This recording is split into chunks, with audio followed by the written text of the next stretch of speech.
Hey, how you doing there? Thank you for coming along to this video. No. Naughty vocal monitor. Naughty, naughty, naughty vocal monitor. Don't do that. Any better? Maybe. Hi. This is called Nebraskan Drama. I guess I'll turn the other camera on. I'm not entirely sure if you're pointing in the right place, camera 2, but so if all you can see is a tiny little bit of my chin. Oh, you're lucky because the rest of me looking too good these days. Okay. I got some vocal mic problems, and very soon you can hear that. I do apologise. If you follow these in numerical order, then, oh, actually, a quick message to my subscribers. I didn't clean my glasses. I'm just coming straight off the back of the previous take.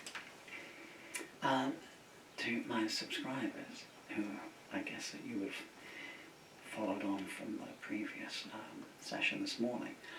The songs that I did earlier on, and this one here, this is the Nebraskan Drama, which was the idea of the session, but of course I misplaced the lyrics. There's an irony, isn't there, in losing one of the lyrics from the lost lyrics section.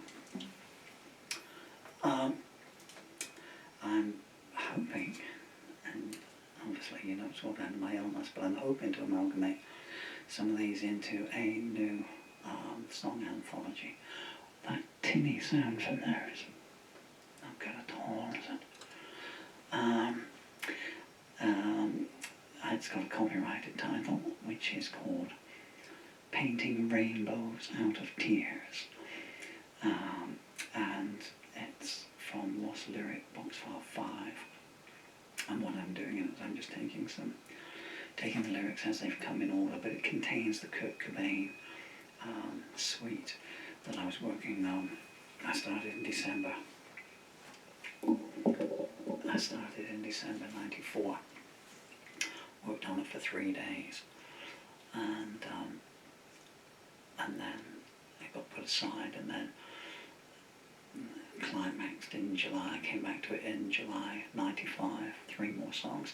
Anyway, the point of it is, there'll be more details later.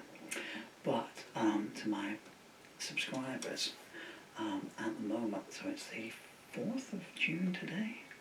I think it's the 4th of June today. It's a Saturday, so it's either the 3rd or the 4th. When is Saturday? I'm sorry, my birthday's the 10th of June. It's just reminded me my birthday's coming up. Where was I going? Yes, and my subscribers, so a lot of you are overseas, and I have a lot of subscribers on the Indian subcontinent, so I hope this is making sense. But if you, I'm in the proofreading stage of the book. Now, it's a very dark piece, but the point of it is, if you've been so kind to me and your messages have been so supportive, you cannot imagine. You have a rough idea of how I have to live, both with this disease and the lack of any help at all from the NHS in England, because I was misdiagnosed. 8 years, they said I had depression, 8 years. I mean, how's this for irony? Oh, I'm going off message again here, aren't I? So for 8 years, 7 years maybe. 2017, 2013, 4 years, sorry. So for 4 years, they said, you got depression over losing your baby, depression. And they kept pumping me full of antidepressants, more and more, and they kept increasing the dose because, of course, you know, my symptoms were still the same, you know. Lack of clarity thinking, lack of focus, this sludginess in the movement from the guy who was an athlete for 40 years and everything, you know. And only when they'd increased the antidepressants over a period of 4 years. And the thing is, in that point, in 2017, I went for a complete mental health assessment, which was ordered by a very corrupt GP, thinking they were going to get to prove their case. Because I was saying, 4 years?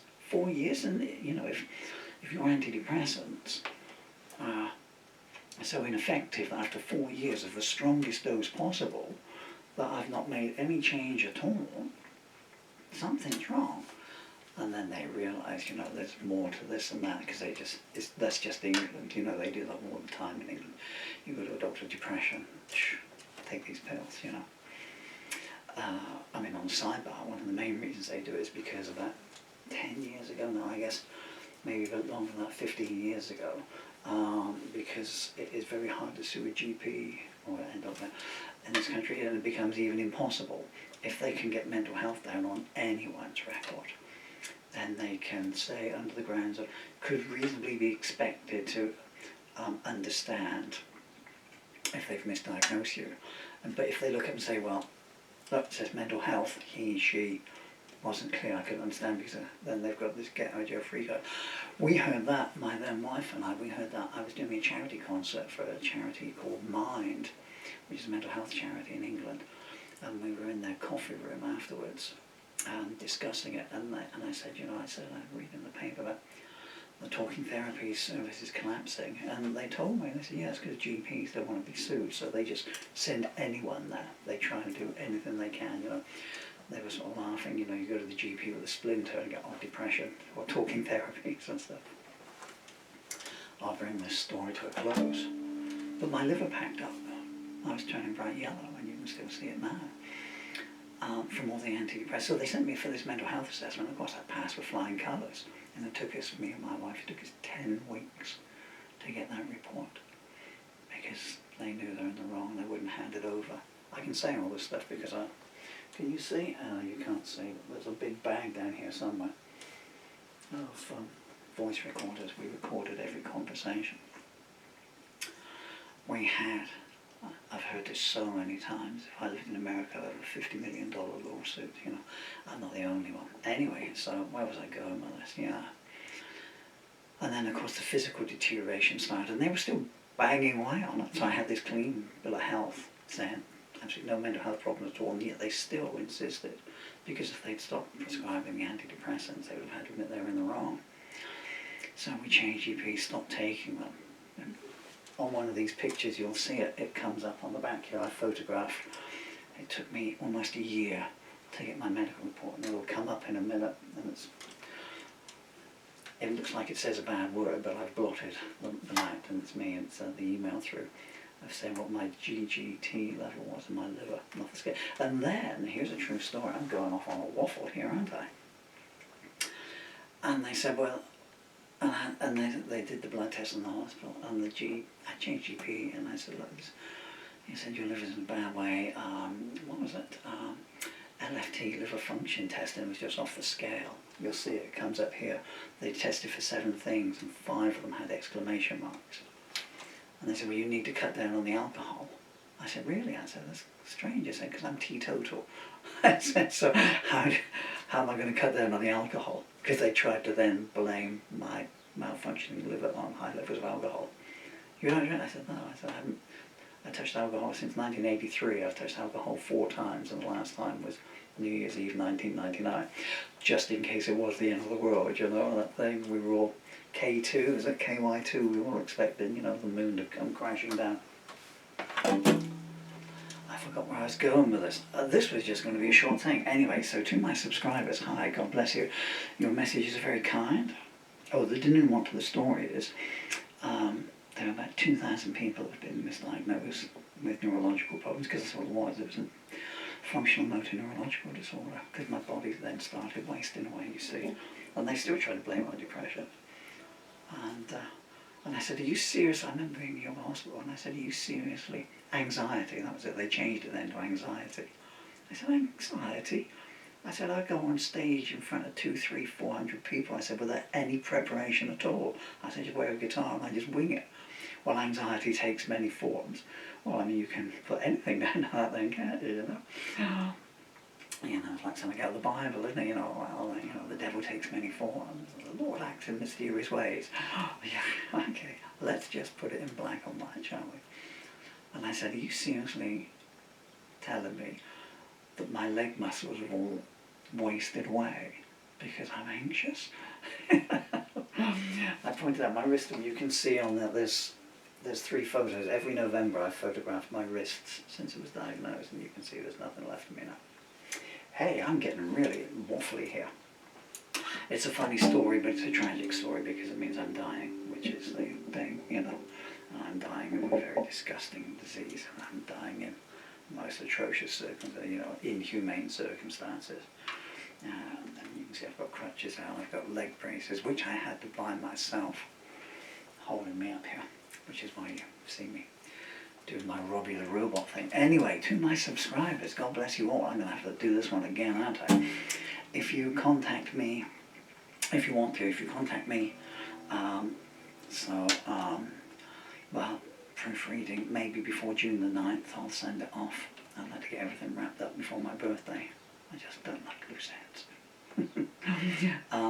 I'll put your name in the back of the book as a little thank you in the thank you section, where I thank all the people that have been kind to me in my life. The last book had 2 names in. And I had to make one of them up.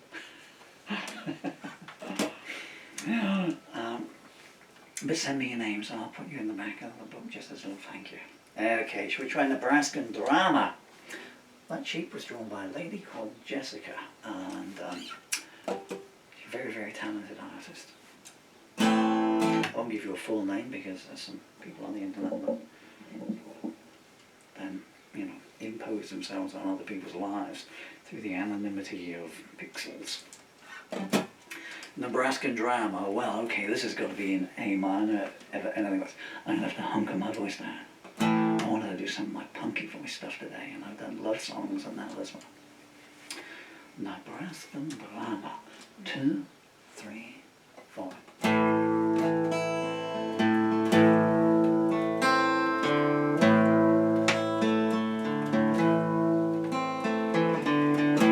Mary called her ma last night, said, Mama, can I come home?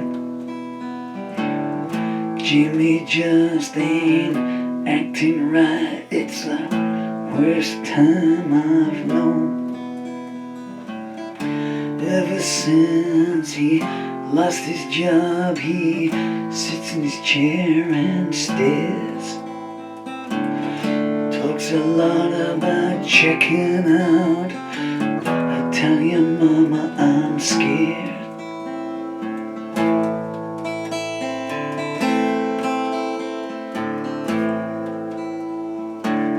We've always had our ups and downs, but this is something else.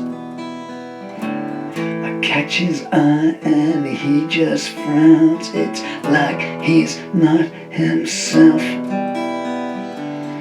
All the bills keep coming and I can't cope no more. Oh my, I just heard a shot from behind the bedroom door.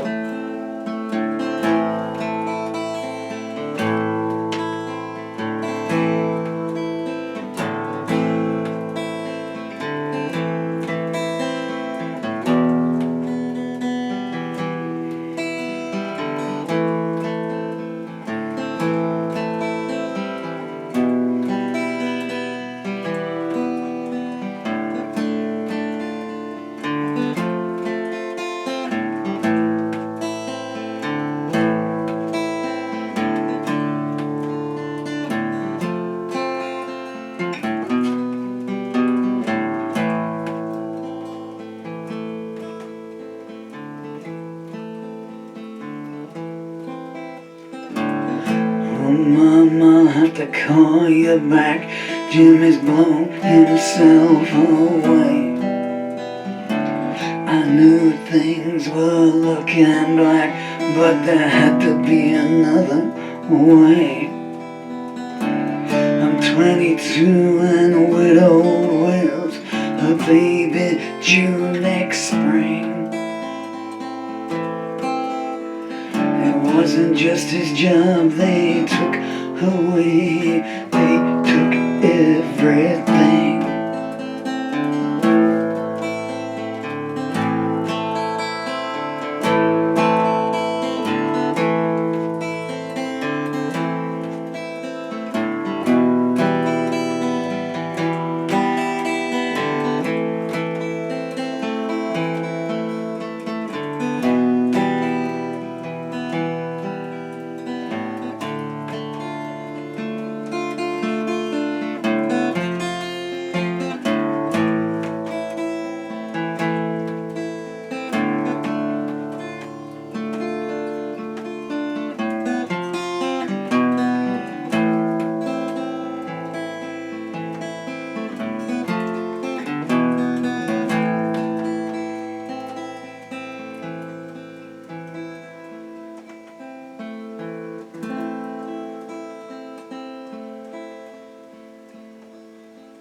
see why I was called Nebraskan driver. That song is annoying. I wrote that song at 17:16 p.m. on the 7th of December, 1994, and then I lost it. Because I wasn't playing live at that time, you know, so material would get written and then just far away. But then I lost it for 23, 24, 29 years. Peace and love. Subscribers, if you just send me a message with your name or anything you want written in there, I'll just, in the back of the book, I'll give you a little mention there, okay? But you're always in my hearts, even if you're not in my books. Pardon me, coffee, coffee.